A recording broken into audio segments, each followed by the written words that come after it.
Welcome to Urdu fiction YouTube channel. Samson اور Delilah کی کہانی ہمیں یاد دلاتی ہے کہ اپنے دلوں کی حفاظت کرنا اور خدا کی راہ پر چلنا کتنا ضروری ہے۔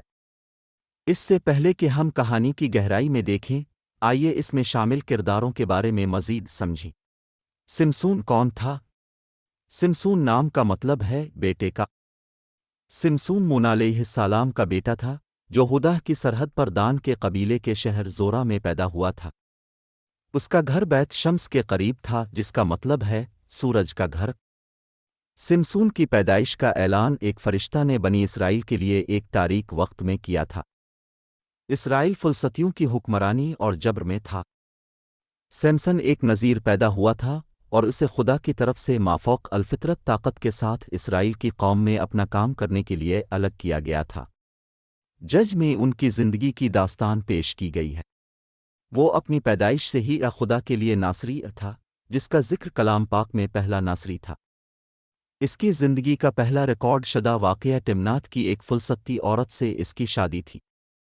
سمسن صحیفہ میں اپنی جگہ لیتا ہے، ایک جج کے طور پر، ایک عہدہ جو اس نے 20 سال تک بھرا، 2 ایک ناصری کے طور پر، اور 3 رب کی روح سے مافوق الفطرت طاقت سے نوازا گیا۔ بحیثیت جج اس کا اختیار فلسطینیوں کے ملک سے متصل ضلع تک محدود نظر آتا ہے۔ سمسون ایک ایسے وقت میں خدا کا چنا ہوا آدمی تھا جب قاضی اسرائیل پر حکومت کرتے تھے۔ پیدائش سے اس کا مقدر اسرائیل کو فلسطینیوں سے آزاد کرانا تھا۔ جبکہ سمسن جسم میں ناقابل یقین حد تک مضبوط تھا، وہ کردار میں بہت کمزور تھا۔ اس کے کردار کی خامیوں میں سے ایک فلسطینی خواتین کا شوق تھا۔ ایک کا نام دلیلہ تھا۔ سمسون پھر دلیلہ نام کی ایک خوبصورت فلسطینی عورت سے پیار کر گیا۔ فلسطینیوں کے حکمران دلیلہ کے پاس آئے اور اسے رقم کی پیشکش کی اگر اسے معلوم ہو کہ سمسون کو کس چیز نے اتنا مضبوط بنایا ہے۔ دلیلہ نے گھر جا کر سمسون کے لیے بہت اچھا کھانا بنایا اور اس سے پوچھا کہ اسے اتنا مضبوط کس چیز نے بنایا۔ سمسن نے جواب دیا کہ اگر اسے 7 نئے کمان کے تاروں سے باندھ دیا گیا جو خشک نہیں ہوئے تھے تو وہ اپنی طاقت کھو دے گا۔ دلیلہ نے جا کر ان حکمرانوں کو بتایا جنہوں نے اسے سمسون کو نیند میں باندھنے کی ہدایت کی تھی۔ دلیلہ کی حیرت میں سمسن نے اسے دھوکہ دیا تھا اور وہ آزاد ہونے میں کامیاب ہو گیا تھا۔ سمسن نے ایک بار پھر بتایا کہ اگر وہ کمان کے تاروں کے ساتھ بندھے ہوئے ہیں تو وہ اپنی طاقت کھو دے گا، لیکن انہیں نیا ہونا چاہیے اور کبھی استعمال نہیں کرنا چاہیے۔ دلیلہ نے ایک بار پھر سمسن کو پھنسانے کی کوشش کی جب وہ سو رہا تھا، لیکن وہ آزاد ہونے میں کامیاب رہا۔ دلیلہ کو سمسن سے بہت تکلیف ہوئی اور اس نے اس کے لیے اپنی محبت پر سوال اٹھایا کیونکہ وہ اپنی طاقت کا راز بتا نہیں سکتا تھا۔ اگلے دن لاہی نے سمسن سے اس کی طاقت کے بارے میں مسلسل پوچھا اور اسے اتنا جھنجھوڑ دیا کہ آخر کار اس نے اسے اس کی طاقت کا راز بتا دیا کہ اسے خدا نے پیدائش کے وقت اپنی طاقت دی تھی اور اگر اس کے بال کاٹے گئے تو وہ اپنی طاقت کھو دے گا۔ اس شام جب سمسون سو رہا تھا، دلیلہ نے اپنے بال کاٹے اور فلسطینیوں کو بلایا۔ فلسطینی آدمی سمسون کو پکڑنے میں کامیاب ہو گئے۔ وہ اندر داخل ہوئے، اس کی آنکھیں نکال کر اسے غزہ کی جیل میں لے گئے۔ فلسطینیوں نے سمسون کو حکمرانوں کے ایک بڑے ہجوم کے سامنے باہر لایا اور ہزاروں لوگ اس کی گرفتاری کا جشن منانے کے لیے ہیکل میں جمع تھے۔ سمسون کے بال واپس بڑھنے لگے تھے اور جب وہ ہیکل کے ستونوں کے ساتھ ٹیک لگاتا تھا، اس نے فلسطینیوں کو شکست دینے کے لیے ایک بار پھر طاقت کے لیے خدا سے دعا کی۔ سمسون نے اپنی پوری طاقت استعمال کی اور ہیکل کو نیچے دھکیل دیا، خود کو اور ہزاروں فلسطینیوں اور حکمرانوں کو مار ڈالا۔ خادی نے سمسون کو معاف کر دیا اور پھر بھی سمسون کے ذریعے عظیم کام انجام دیے۔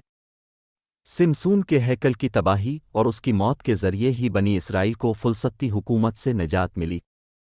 سمسن اور لاہی کی بائبل کی کہانی کے بارے میں ذیل کے کلام میں مزید پڑھیں اور بائبل میں اس قابل تعلیم واقعے کے پیچھے معنی کو سمجھنے کے لیے مضامین اور ویڈیوز کا استعمال کریں۔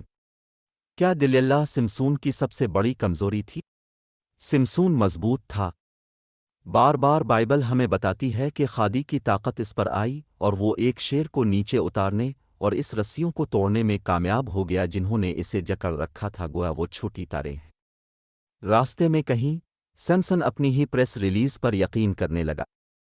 اسے یقین ہونے لگا کہ اس کی طاقت صرف اس کی ہے، وہ اپنے پٹھوں اور طاقت پر بھروسہ کر سکتا تھا، لہذا دلیلہ کے خلاف آنا، جو ایک عورت تھی، سمسون کے لیے ایک مذاق تھا۔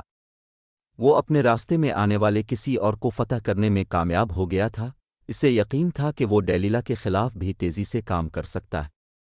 لیکن سیمسون کی طرف سے کتنا خوفناک غلط فیصلہ تھا، کیونکہ دلیلہ دوسری عورتوں کی طرح نہیں تھی جن کے لیے سیمسون نے سراسر حقارت کا مظاہرہ کیا تھا۔ ڈیلیلا مختلف تھی اور کل ہمیں پتہ چل جائے گا کہ وہ اچھی طرح سے منتخب کی گئی تھی۔ سمسون کی زندگی سے سبق۔ سیمسن اپنی پیدائش سے پہلے ہی سے والدین کی تنہائی کا شکار تھا۔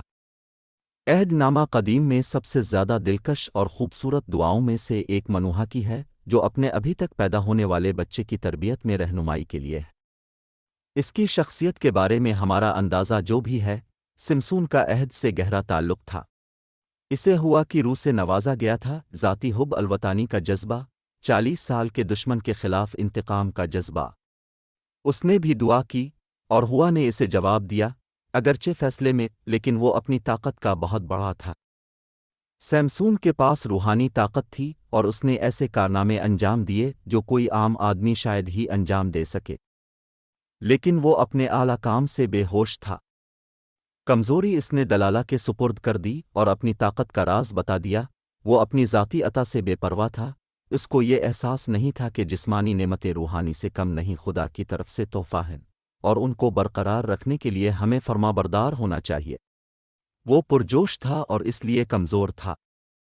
اس کی فطرت کے جانور کو کبھی روکا نہیں گیا تھا، بلکہ اس کی بجائے بے چین اور آزاد بھاگا تھا۔ اسے اچانک غصہ دیا گیا۔ سمسون ایک جنگلی، خود پسند آدمی تھا۔ جذبے نے حکومت کی۔ وہ عورتوں کی بے حسی کا مقابلہ نہیں کر سکتا تھا۔ مختصرا، وہ خود مختاری کے بغیر ایک حد سے بڑے ہوئے اسکول کا لڑکا تھا۔